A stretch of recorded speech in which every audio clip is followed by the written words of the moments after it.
The Tiger Rising by Kate DiCamillo.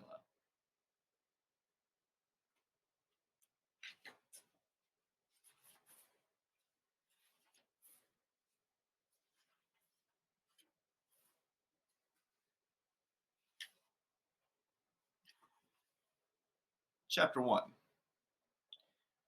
That morning, after he discovered the tiger, Rob went and stood under the Kentucky Star Motel sign and waited for the school bus, just like it was any other day. The Kentucky Star sign was composed of a yellow neon star that rose and fell over a piece of blue neon in the shape of the state of Kentucky. Rob liked the sign. He harbored a dim but abiding notion that it would bring him good luck. Finding the tiger had been luck. He knew that. He had been out in the woods behind the Kentucky Star Motel, way out in the woods, not really looking for anything, just wandering, hoping that maybe he would get lost or get eaten by a bear and not have to go to school ever again. And that's when he saw the old Beauchamp gas station building, all boarded up and tumbling down. Next to it, there was a cage, and inside the cage, unbelievably, there was a tiger, a real-life, very large tiger pacing back and forth. He was orange and gold, and so bright it was like staring at the sun itself, angry and trapped in a cage. It was early morning, and it looked like it might rain. It had been raining every day for almost 2 weeks. The sky was gray, and the air was thick and still. Fog was hugging the ground. To Rob, it seemed as if the tiger was some magic trick, rising out of the mist. He was so astounded at his discovery, so amazed, that he stood and stared. But only for a minute. He was afraid to look at the tiger for too long, afraid that the tiger would disappear. He stared, and then he turned and ran back into the woods toward the Kentucky Star. And the whole way home, while his brain doubted what he had seen, his heart beat out the truth to him. Tiger, tiger, tiger. That was what Rob thought about as he stood beneath the Kentucky Star sign and waited for the bus. The tiger. He did not think about the rash on his legs, the itchy red blisters that snaked their way into his shoes. His father said that it would be less likely to itch if he didn't think about it. And he did not think about his mother. He hadn't thought about her since the morning of the funeral, the morning he couldn't stop crying, the great heaving sobs that made his chest and stomach hurt. His father, watching him, standing beside him, had started to cry too. They were both dressed up in suits that day. His father's suit was too small. And when he slapped Rob to make him stop crying, he ripped a hole underneath the arm of his jacket. There ain't no point in crying, his father had said afterward. Crying ain't gonna bring her back. It had been 6 months since that day. 6 months since he and his father had moved from Jacksonville to Lister, and Rob had not cried since, not once. The final thing he did not think about that morning was getting onto the bus. He specifically did not think about Norton and Billy Threemonger waiting for him like chained and starved guard dogs, eager to attack. Rob had a way of not thinking about things.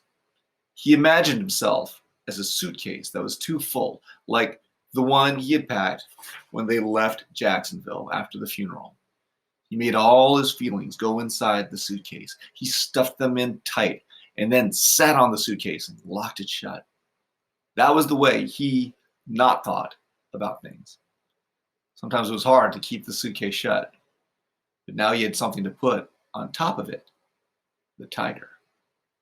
So, as he waited for the bus under the Kentucky Star sign, and as the first drops of rain fell from the sullen sky, Rob imagined the tiger on top of his suitcase, blinking his golden eyes, sitting proud and strong, unaffected by all the not thoughts inside, straining to come out.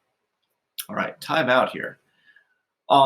There's a lot of imagery that Kate DiCamillo likes to use here, and I'm going to go back a little bit because he here is where Kate DiCamillo talks about how Rob had a way of not thinking about things. He imagined himself as a suitcase that was too full, like the one he had packed when they left Jacksonville after the funeral. What do you think she means by that? Why is Rob like a suitcase that is too full and he keeps it shut? Right here, it says he made all his feelings go inside the suitcase and stuffed them in tight and then sat on the suitcase and locked it shut. Why is Rob like this? Why is he shoving all these feelings in like an overstuffed suitcase and cramming it shut and now putting a tiger on top of it to keep it shut? What has gone on with him in in his life that he would want to do that? Can you think of it? Maybe you might want to write about that in your reading response journal. I also make what's called a text-to-text connection with him and Edward Tulane from the Miraculous Journey of Edward Tulane. Do you see how the way that Rob feels inside is a lot like Edward Tulane? Can you think about why they have similarities? Again, something you might want to write about in your journal. Let's keep on moving. Time in. Chapter 2. "Looky here," said Norton Threemonger as soon as Rob stepped onto the school bus. "It's the Kentucky Star. How's it feel to be a star?" Norton stood in the center of the aisle, blocking Rob's path. Rob shrugged. "Oh, he don't know," Norton called to his brother. "Hey, Billy, you don't know what it's like to be a star." Rob slipped past Norton. He walked all the way to the back of the bus and sat down in the last seat. "Hey," said Billy Threemonger, "you know what? This ain't Kentucky. This is Florida." He followed Rob and sat down right next to him. He pushed his face so close that Rob could smell his breath. It was bad breath. It smelled metallic and rotten. "You ain't a Kentucky Star," Billy said, his eyes glowing under the brim of his John Deere cap. "And you sure ain't a star here in Florida. You ain't a star nowhere." "Okay," said Rob. Billy shoved him hard, and then Norton came swaggering back and leaned over Billy and grabbed hold of Rob's hair with one hand and with the other hand ground his knuckles into Rob's scalp.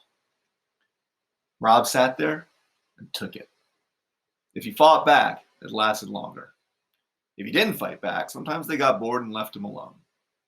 They were the only 3 kids on the bus until it got into town, and Mr. Nelson, the driver, pretended like he didn't know what was going on. He drove, staring straight ahead, whistling songs that didn't have any melody. Rob was on his own, and he knew it. "He's got the creeping crud all over him," said Billy. He pointed at Rob's legs. "Look," he said to Norton. "Ain't it gross?" "Uh-huh," said Norton. He was concentrating on grinding his knuckles into Rob's head. It hurt. Rob didn't cry. He never cried. He was a pro at not crying. He was the best not crier in the world. It drove Norton and Billy Threemonger wild. And today, Rob had the extra power of the tiger. All he had to do was think about it, and he knew there was no way he would cry. Not ever. They were still out in the country, only halfway into town, when the bus lurched to a stop. This was such a surprising development to have the bus stop halfway through its route that Norton stopped grinding his knuckles into Rob's scalp, and Billy stopped punching Rob in the arm. "Hey, Mr. Nelson!" Norton shouted. "What you doing?" "This ain't a stop, Mr. Nelson," Billy called out helpfully. But Mr. Nelson ignored them. He kept whistling his non-song as he swung open the bus door. And while Norton and Billy and Rob watched, open-mouthed and silent, a girl with yellow hair and a pink lacy dress walked up the stairs and onto the bus. All right. Time out again.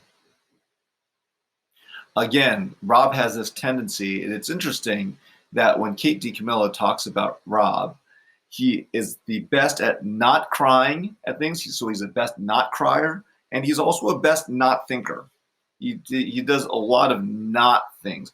And it's interesting that Kate DiCamillo decides to describe himself as that way. Rather than saying what he does do, it's what he doesn't do. He doesn't think about things and he doesn't cry about things. These are the things that define Rob. And I guess the question is why? Why is he always not thinking and not crying? By the way, we also know that somewhere here, he does cry. He cried here in chapter 1. He couldn't stop crying then. And his father, watching him standing beside him, also started to cry. But then, of course, we see that his father slapped Rob to make him stop crying, and that there was no point because crying ain't gonna bring her back. So now Rob is a not thinker of bad things and a not crier. Let's go to chapter 3. Time in. Nobody wore pink lacy dresses to school. Nobody. Even Rob knew that. He held his breath as he watched the girl walk down the aisle of the bus. Here was someone even stranger than he was sure. "Hey," Norton called, "this is a school bus." "I know it," the girl said. Her voice was gravelly and deep, and the words sounded clipped and strange, like she was stamping each one of them out with a cookie cutter. "You're all dressed up to go to a party," Billy said. "This ain't the party bus." He elbowed Rob in the ribs. "Oh!" Norton laughed. He gave Rob a friendly thud on the head. The girl stood in the center of the aisle, swaying with the movement of the bus. She stared at them. "It's not my fault you don't have good clothes," she said finally. She sat down and put her back to them. "Hey," said Norton. "We're sorry. We didn't mean nothing." "Hey," he said again. "What's your name?" The girl turned and looked at them. She had a sharp nose and a sharp chin and black eyes. "Sistine," she said. "Sistine," hooted Billy. "What kind of stupid name is that?" "Like the chapel," she said slowly, making each word clear and strong. Rob stared at her, amazed. "What are you looking at?" she said to him. Rob shook his head. "Yeah," said Norton. He cuffed Rob on the ear. "What are you staring at, disease boy?" "Come on," he said to Billy. And together, they swaggered up the aisle of the bus and sat in the seat beside the new girl. They whispered things to her, but Rob couldn't hear what they were saying. He thought about the Sistine Chapel. He had seen a picture of it in the big art book that Mrs. Dupree kept on a small shelf behind her desk in the library. The pages of the book were slick and shiny, and each picture made Rob feel cool and sweet inside, like a drink of water on a hot day. Mrs. Dupree let Rob look at the book because he was quiet and good in the library. It was her reward to him. In the book, the picture from the ceiling of the Sistine Chapel showed God reaching out and touching Adam. It was like they were playing a game of tag, like God was making Adam it. It was a beautiful picture. Rob looked out the window at the gray rain and the gray sky and the gray highway. He thought about the tiger. He thought about God and Adam. And he thought about Sistine. He did not think about the rash.